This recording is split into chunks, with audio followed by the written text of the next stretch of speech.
दोस्तों अस्सलाम वालेकुम। आज हम आपको बताएंगे कि वज़ीर-ए-आज़म इमरान खान और तुर्क सदर तैयब उर्दवान की न्यूयॉर्क में होने वाली मुलाकात में क्या बहुत ख़ास हुआ था, और इस सिलसिले में तुर्क सहाफ़ी जो वहाँ मौजूद थे उन्होंने मुझे और दीगर चंद पाकिस्तानी सहाफ़ियों को क्या अहम बातें बताई थीं, और इस पूरे मामले का पाकिस्तान में इस वक्त नशर होने वाले तुर्क ड्रामे एर्तुगरुल से क्या गहरा ताल्लुक है, और प्राइम मिनिस्टर इमरान खान और तुर्क सदर तैयब उर्दवान का अगला मुश्तरका मिशन क्या है। अगर आप इस खबर की तफसील जानना चाहते हैं और आने वाले दिनों में भी अहम मामला से आगाह रहना चाहते हैं तो हमारे चैनल को सब्सक्राइब कीजिए। और अब बात करते हैं आज के मौजू पर। तो आपको बताएं कि गुज़िश्ता साल सितंबर में अक़वाम मुत्तहिदा की जनरल असम्बली का जो इजलास हो रहा था, वहाँ बतौर सहाफ़ी मैं भी इस इजलास की कवरेज के लिए मौजूद था, और इसी इजलास की साइड लाइन पर प्राइम मिनिस्टर इमरान खान और तुर्क सदर तैयब उर्दवान की बहुत अहम मुलाकात हुई थी, जिसको बहुत ज़्यादा अहमियत मिली, जिसको बहुत ज़्यादा कवरेज भी मिली। इस मुलाकात में तीन बहुत ही अहम मामलात क्या ज़ेरे बहस आए थे, जिसके बारे में हमें तुर्क सहाफ़ियों ने बताया था। वो मामलात भी आपको इसी वीडियो में थोड़ा सा आगे चलकर बताएंगे, लेकिन उससे पहले आपको इस पूरे मामले का थोड़ा सा पस मंज़र बता देते हैं।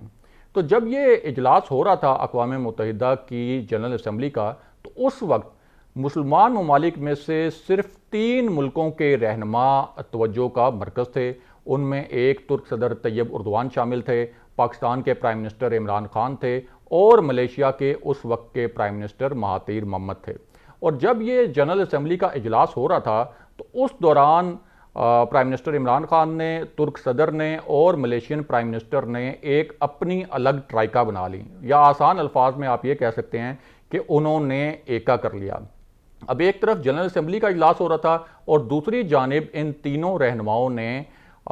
इस्लामोफोबिया के मौजू पर एक बहुत अहम कॉन्फ्रेंस वहाँ बुलाई, जिसमें मगरबी ममालिक के जो मंदुबीन थे वो भी शरीक थे। और इस कॉन्फ्रेंस का मकसद ये था कि वो अनासिर जो इस्लाम के बारे में जानबूझकर मनफी तासुर उभार कर इस्लामोफोबिया फैलाने की कोशिश करते हैं, यानी इस्लाम के बारे में खौफ फैलाने की कोशिश करते हैं, उनकी हौसला शिकनी की जाए। और ये जो इजलास था, इसमें कुछ जज्बाती तकरीरें नहीं की गईं, बल्कि 3 बहुत मुदल्लल प्रेजेंटेशंस पेश की गईं। और फिर हमने देखा कि वहाँ जो मगरबी वफूद मौजूद थे वो भी इस कॉन्फ्रेंस में होने वाली बहस और उन प्रेजेंटेशंस में उठाए गए सवालात से मुत्तफिक नजर आए। और ओवरऑल जो मगरबी ममालिक थे उन्होंने तो इस कॉन्फ्रेंस को बहुत ज़्यादा अप्रिशिएट किया, लेकिन भारत जो है उसने इस कॉन्फ्रेंस का बहुत ज़्यादा बुरा मनाया। और नरेंद्र मोदी जो कि जनरल असम्बली के इजलास में शिरकत के लिए न्यूयॉर्क में ही मौजूद थे,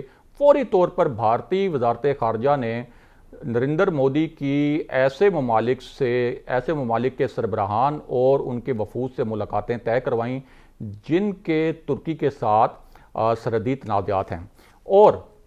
उसके बाद जब ये मुलाकातें हुईं तो उनका जो एलामिया जारी किया गया उनमें तुर्की की मजम्मत की गई, और तुर्की के मुखालिफ वो ममालिक जिनके सरहदी तनाज़ात हैं तुर्की के साथ, उनकी हमायत की गई। इसके साथ साथ नरेंद्र मोदी का जो आने वाले महीनों में तुर्की का बहुत अहम दौरा था उसको भी कैंसिल कर दिया गया, और एक तुर्क कंपनी के साथ भारत ने जो एक बड़ा दिफाई मुआहिदा करना था उसको भी मनसूख कर दिया गया। यूं भारत ने तुर्की को एक तरह से सफारती सतह पर और तजारती सतह पर नुकसान पहुंचाने की कोशिश की। इसी तरह मलेशिया के साथ, चूंकि मलेशिया से पाम ऑयल दरामद करने वाला भारत एक बहुत बड़ा मुल्क है, तो भारत ने मलेशिया को सजा देने के लिए उसके साथ जो पाम ऑयल की अपनी तिजारत है और वो जो दरामद करता है वहाँ से पाम ऑयल, उसको रोक दिया ताकि मलेशिया पर भी दबाव बढ़ाया जाए। लेकिन उसके बावजूद हमने देखा कि तुर्क सदर और उस वक्त के मलेशियन प्राइम मिनिस्टर ने इस दबाव का कोई असर नहीं लिया। और उसके बाद अक़वाम मुत्तहिदा की जनरल असम्बली में, जहां प्राइम मिनिस्टर इमरान खान ने तो तकरीर की और बड़ी वो जानदार तकरीर थी जिसको बहुत ज़्यादा अप्रिशिएट किया गया, उसके साथ साथ तुर्क सदर ने भी वहां बहुत ज़बरदस्त तकरीर की, और इसी तरह मलेशियन प्राइम मिनिस्टर ने भी 2 टोक अल्फाज में जो पाकिस्तानी मौक़िफ़ है उसकी हमायत की। और यूं उन्होंने भारत की जानिब से किसी भी किस्म के दबाव का असर लेने से इनकार कर दिया। اب آپ کو ذرا یہ بتائیں کہ وہ جو ترک صدر اور پرائم منسٹر عمران خان کی خاص ملاقات ہوئی تھی اس میں کیا خاص معاملات زیر بحث آئے تھے۔ اب یہ جو ملاقات تھی اس میں براہ راست کوریج کی ایکسیس جو ہے وہ صرف ترکی کے سرکاری میڈیا کے پاس تھی، اور جب یہ ملاقات ختم ہوئی تو ترک صحافیوں نے وہاں موجود یعنی نیو یارک میں موجود مجھے اور چند دیگر پاکستانی صحافیوں کو بتایا کہ اس ملاقات میں ترک صدر نے پرائم منسٹر عمران خان سے غیر رسمی طور پر کہا کہ انہیں اپنا ایک نظریاتی بیٹنگ پارٹنر مل گیا ہے، جس کے اوپر دونوں جانب سے کہکے بھی بلند ہوئے۔ اس کے ساتھ ساتھ ظاہر ہے ان کا یہ مقصد یہ تھا کہ جس طرح کے اسلاموفوبیا کے حوالے سے یا مذہب کے حوالے سے عمران خان کے خیالات ہیں، کم و بیش اسی قسم کے خیالات جو ہیں وہ ترک صدر کے بھی ہیں۔ اس کے ساتھ ساتھ ترک صحافیوں نے ہمیں یہ بھی بتایا کہ اس اجلاس میں یہ تجویز پیش کی گئی، بلکہ یہ فیصلہ کیا گیا کہ ایک اسلامی بلاک بنایا جائے گا، اور اس کو یہ جو پورا آئیڈیا ہے اس کو انیشلی جو ہے وہ پاکستان اور ترکی شروع کریں گے اس پر عمل درآمد، اور پھر فوری طور پر اس میں ملیشیا کو بھی آن بورڈ لیا جائے گا۔ اس کے ساتھ ساتھ یہ فیصلہ بھی کیا گیا کہ پاکستان اور ترکی ریاستی سطح پر ریاستی پالیسی کے تحت یہ کوشش کریں گے کہ جو دونوں ملکوں کے عوام ہیں ان کو مسلمانوں کا جو ماضی میں عروج تھا اس کے متعلق آگاہی دی جائے، اور ان کو بتایا جائے کہ جو مسلمانوں کا عروج تھا ماضی میں وہ کوئی محض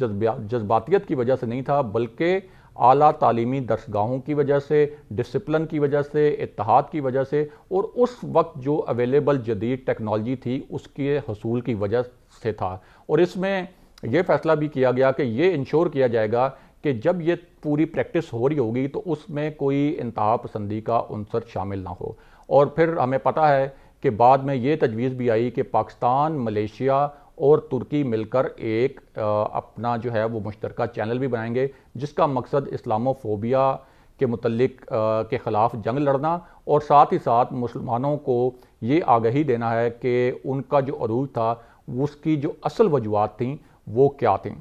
بہرحال یہ تو اس ملاقات کا احوال تھا، اور اب آپ کو بتائیں کہ یہ جو پاکستان میں اس وقت ترک ڈرامہ ارطغرل جو نشر ہو رہا ہے، یہ اس کے نشر ہونے کا اور اس کو نشر کرنے کا جو فیصلہ ہے یہ انہی ملاقاتوں کے پس منظر میں کیا گیا ہے۔ اور اس کے ساتھ ساتھ ہمیں پتہ ہے کہ پرائم منسٹر نے ابھی ریسنٹلی ایک ٹویٹ بھی کیا ہے کہ لاک ڈاؤن کے دوران جو پاکستانی عوام ہیں اور جو پاکستانی یوتھ ہے ان کو انہوں نے مشورہ دیا ہے کہ وہ لاسٹ اسلامک ہسٹری کے نام سے جو ایک کتاب ہے اس کا مطالعہ کریں، اور یہ جو کتاب ہے اس میں بھی ان مسلمان ریسرچرز، ان مسلمان تھنکرز اور ان مسلمان سائنسدانوں کا ذکر کیا گیا ہے جنہوں نے ماضی میں انسانیت کے لیے اور مختلف شعبوں میں بہت اہم خدمات انجام دیں۔ اور اب آپ کو ساتھ یہ بھی بتائیں کہ اس وقت ایک تجویز جو ہے وہ یہ رکھی گئی ہے سامنے کہ پاکستان اور ترکی مل کر مشترکہ پروڈکشن میں ڈرامے بنائیں، فلمیں بنائیں، اور ان فلموں اور ڈراموں میں پاکستانی اداکار اور ترک اداکار جو ہیں وہ اداکاری کریں گے، اور یہ جو فلمیں اور ڈرامے ہوں گے یہ دونوں زبانوں میں ڈب ہوں گے انیشلی، اور اس کے بعد ملیشیا کو بھی اس پروجیکٹ میں شامل کیا جائے گا، اور جو مسلم ممالک جو دیگر خطوں کے مسلم ممالک ہیں ان کو بھی اس پروجیکٹ میں شامل کیا جائے۔ اور اس کا بنیادی مقصد یہی ہوگا کہ جو عوام ہیں، جو مسلمان مختلف ممالک میں جو مسلمان ہیں ان کو یہ آگاہی دی جائے کہ دراصل جو مسلمانوں کا جو عروج تھا ماضی میں اس کی وجوہات کیا تھیں۔ اس کی وجوہات محض جذباتیت نہیں تھی، بلکہ جدید جو علوم تھے ان سے استفادہ کرنا اور اس وقت کی جدید ٹیکنالوجی کا حصول تھا۔ تو یہ اس وقت ایک نئی تجویز جو ہے وہ سامنے آئی ہے، اور ہمارے جو ذرائع ہیں پرائم منسٹر آفس میں انہوں نے ہمیں بتایا ہے کہ اس سلسلے میں ایک بہت بڑے پلیٹ فارم پر کام شروع ہونے والا ہے۔ دوستو، آج کے پروگرام میں ہم نے آپ کے ساتھ جو خبر شیئر کی، جو تجزیہ آپ کے سامنے پیش کیا، اس کے متعلق کمنٹ کیجئے، اس کے متعلق فیڈ بیک دیجئے، اور اگر آپ آنے والے دنوں میں بھی اہم معاملات سے آگاہ رہنا چاہتے ہیں تو ہمارے چینل کو سبسکرائب کیجئے۔ اگلے پروگرام تک کے لیے خدا حافظ۔